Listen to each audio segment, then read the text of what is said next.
For years, Cyraxx, also known as Chance Wilkins, has told anyone who will listen that he's a musical prodigy. He's claimed to be a multi-instrumentalist, a vocal virtuoso, and a lyrical genius who invented new genres of music. And in a weird way, he's become a legend, just not for any of the reasons he thinks. Today, we're not here to celebrate his supposed genius. Instead, we're counting down the top 5 most legendarily horrible song covers he's ever inflicted upon the internet. Now, if you're new to this corner of the web, here's the primer. Cyraxx is an internet personality whose entire online life is a saga of bizarre confidence, baffling choices, and an endless stream of content that makes you question reality. He is what the internet calls a lolcow, and his music career is one of the most fascinating and cringe-inducing parts of his story. So, prepare yourselves. We're about to take a journey into the heart of musical chaos. From painful screams to baffling instrumentals, this is a deep dive into some of the worst musical atrocities online. Section 1, number 5, Please Notice Me. Kicking off our list at number 5 is a unique entry. While most of this list focuses on his butchering of other artists' work, this spot goes to an original composition so misguided, it's a disaster piece in its own right. His emo/pop-punk ballad, Please Notice Me. This isn't a cover of a song, but rather a desperate, cringeworthy attempt to cover an entire genre. The song is exactly what it sounds like, a musical plea for attention from a crush. This track shows him trying to tap into the heartfelt, angsty energy of emo music, but he misses the mark by a continental mile. The lyrics are a jumbled mess of cliches and awkward confessions, delivered with his signature lack of rhythm or tonal awareness. Instead of sounding heartbroken, he sounds confused, as if he's reading a teenager's diary that he can't quite understand. The instrumentation, a generic-sounding backing track, does him no favors. It creates a bizarre contrast between the semi-competent music and his rambling, off-key vocal performance. Commenters on sites like Reddit have pointed out that it sounds like a bad AI-generated emo song, which is somehow still a few steps above what Cyraxx achieves here. He sings with a pained sincerity, truly believing he's crafting a heart-wrenching anthem. Please Notice Me earns its spot because it's a perfect storm of lyrical failure, vocal inadequacy, and a fundamental misunderstanding of the music he's trying to emulate. It's a monument to secondhand embarrassment, making it the perfect train wreck to start our countdown. And you don't even try to look at me or even speak to me. Why won't you notice me? Section 2, number 4, Blind Piano Covers in the Dark. For our number 4 spot, we're not looking at a specific song, but a specific gimmick, his blind piano covers. To prove he's a natural-born musician who doesn't need to see the keys, Cyraxx will turn off the lights, sometimes even wearing a blindfold, and attempt to play the piano. It's a theatrical display meant to showcase his raw talent. The result, however, is a perfect metaphor for his entire musical career. A man blindly fumbling in the dark, creating nothing but noise. He'll sit at the keyboard, adopt a posture of deep artistic focus, and then begin the cover. His hands will move across the keys with a frantic, yet completely arbitrary, energy. There are no chords, no melody, and certainly no rhythm. It's just a chaotic series of disconnected atonal notes, like a cat walking across the piano, if the cat were also having a seizure. He stabs at the keys, producing a cacophony that is completely alien to whatever song he claims to be playing. What makes this so exceptionally bad is the sheer audacity of the performance.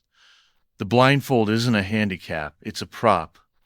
It's a deliberate attempt to frame his lack of skill as some kind of savant-like challenge. He isn't just an amateur. He's putting on a fraudulent performance to sell the idea of talent he doesn't possess. The darkness is supposed to imply mastery, but all it does is hide the fact that he wouldn't be able to play the song with the lights on either. For this spectacular display of musical gaslighting, the blind piano covers secure the number 4 spot.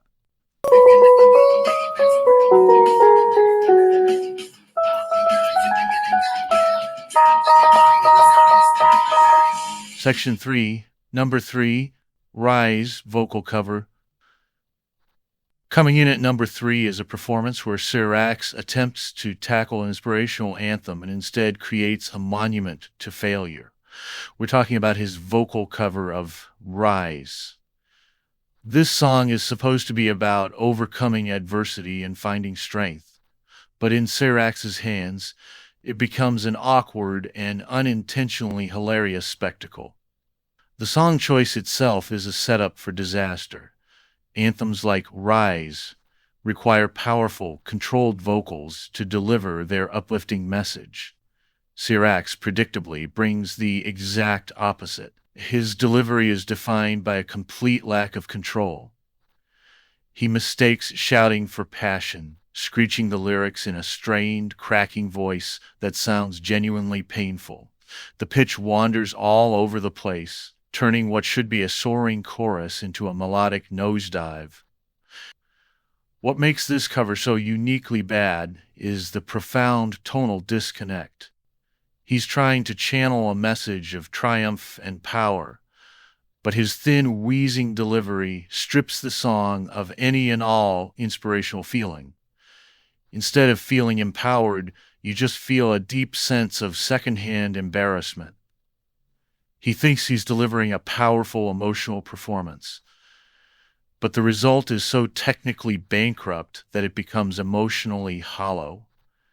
It's a song about rising up that makes you want to lie down, walking in the number 3 spot. All I see is shattered pieces. I can't keep it hidden like a secret. I can't look away from all this pain and the walls we made.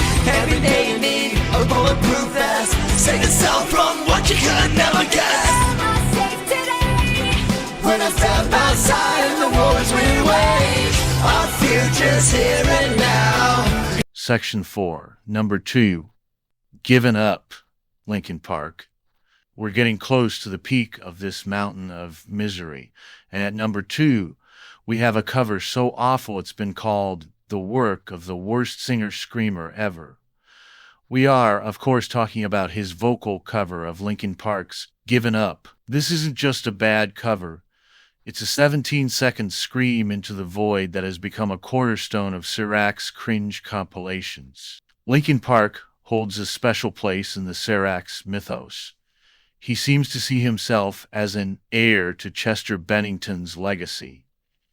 This makes his constant failures to cover their songs even more spectacular. Given Up is famous for Chester's iconic 17-second scream, a massive display of vocal power. For a seasoned pro, it's a challenge. For Cyraxx, it was a cliff he gleefully ran right off of. His version is an assault on the senses. It's not a scream of power. It's a high-pitched, wheezing shriek that sounds like a balloon slowly deflating. There's no force, no grit, no emotion. Where Chester's scream is a controlled explosion, Cyraxx's is a leaky faucet. It's the complete opposite of the original in every way. The visual is just as important. You see him with headphones on, eyes squeezed shut, believing he is nailing it. This gap between his self-perception and reality is the essence of Cyraxx. He has the confidence of a lion, but the roar of a kitten. His attempt at one of the most difficult screams in modern rock is a perfect summary of his entire musical career. Huge ambition with absolutely no ability. The community reaction was swift and merciless, cementing its spot as our number 2.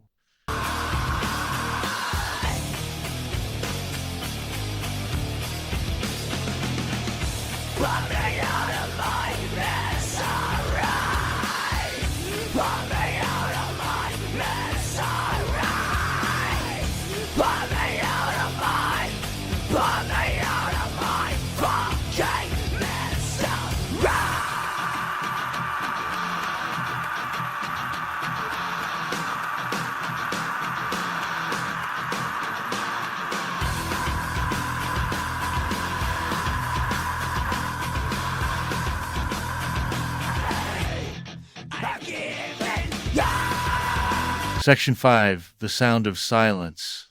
Number 1. You thought a 17-second wheeze was the lowest this could go.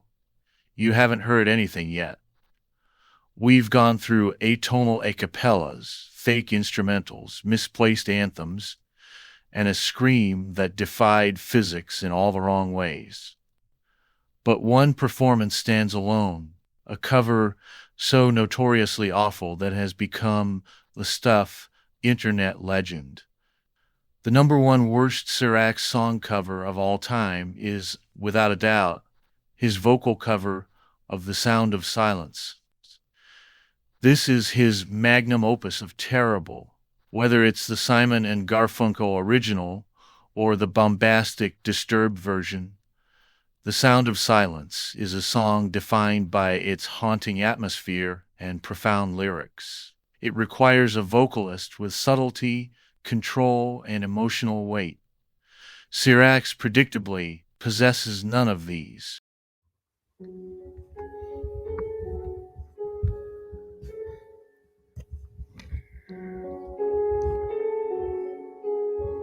Hello, Lord, is my old friend. How come to talk with you again? Because a vision softly creeping lifted since when I was sleeping, and the vision that was planted in my brain still remains. His performance is a masterclass in missing the point. He begins with his classic mumble singing, turning the song's iconic opening line, "Hello, darkness, my old friend," into an almost indecipherable slurry of words. He swaps quiet contemplation for utter confusion, butchering the lyrics to the point they become nonsensical phrases.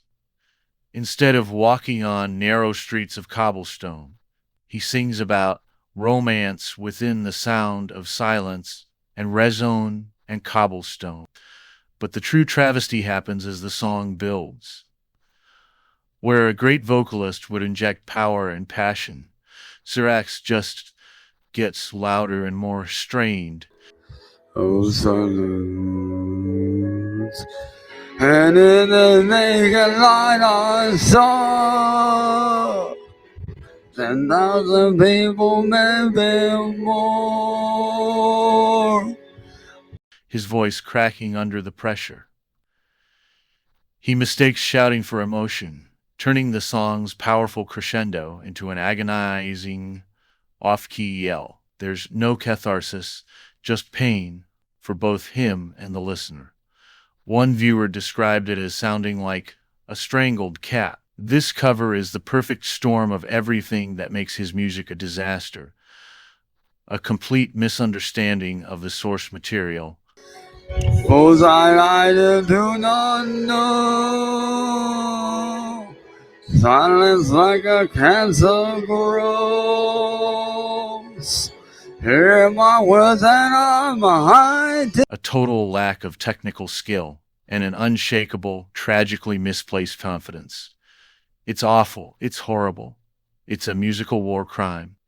And it is unequivocally the number one worst Cyraxx song cover of all time.